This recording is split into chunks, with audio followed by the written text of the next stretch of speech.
فلما فصل طالوت بالجنود قال إن الله مبتليكم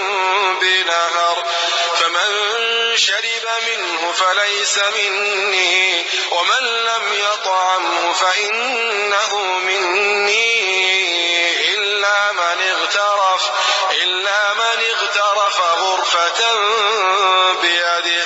فشربوا منه إلا قليلا منهم فلما جاوزه هو والذين آمنوا معه قالوا لا طاقة لنا اليوم بجالوت وجنوده قال الذين يظنون أنهم ملاقو الله كم من فئة قليلة غلبت فئة كثيرة بإذن الله والله مع الصابرين. نو کله چې طالوت سره د لشکر ورووت ویل یقینا الله تعالی په یو نهر سره د توسې ازمایش کوونکی دی نو څوک چې د هغه نه یې بوت شي نو هغه د مو د ملګري نه دی او څوک چې د هغه څخه ونت شي نو بېشکه هغه زمو د ملګري څخه دی مګر هغه څوک چې په خپل لوس سره یوه لپه یې بو وروخلي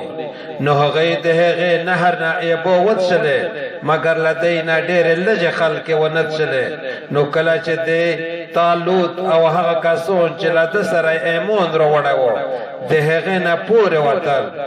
مخالفت کوونکي وویل نن ورځ د میږدې پوره د جالوت او د هغه د لشکرې په مقابله کښې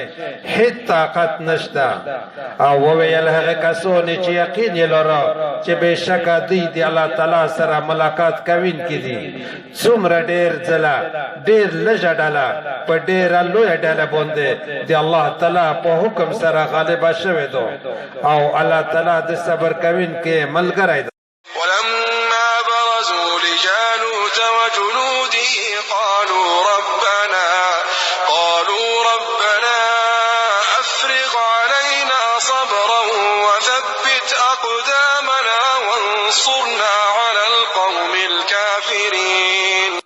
او کله چې هغوی د جالوت او د هغه د لشکرې د مقابلې د پوره میدان ته راووتل ویل ای د میژ ربه روح خوشي که په میژ باندې صبر او د میژ قدمونه ټینګ که او د کافرانو قوم په خلاف د میژ مدد وکړه. فهزموهم بإذن الله وقتل داود جالوت وآتاه الله الملك والحكمة وعلمه مما يشاء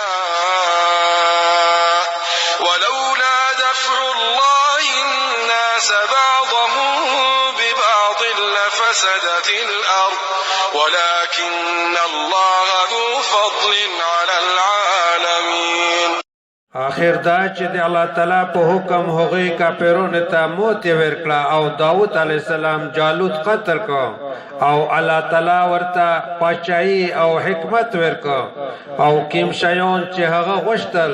د هغه علم یې ورکړ او که چیرې دغه شان الله تعالی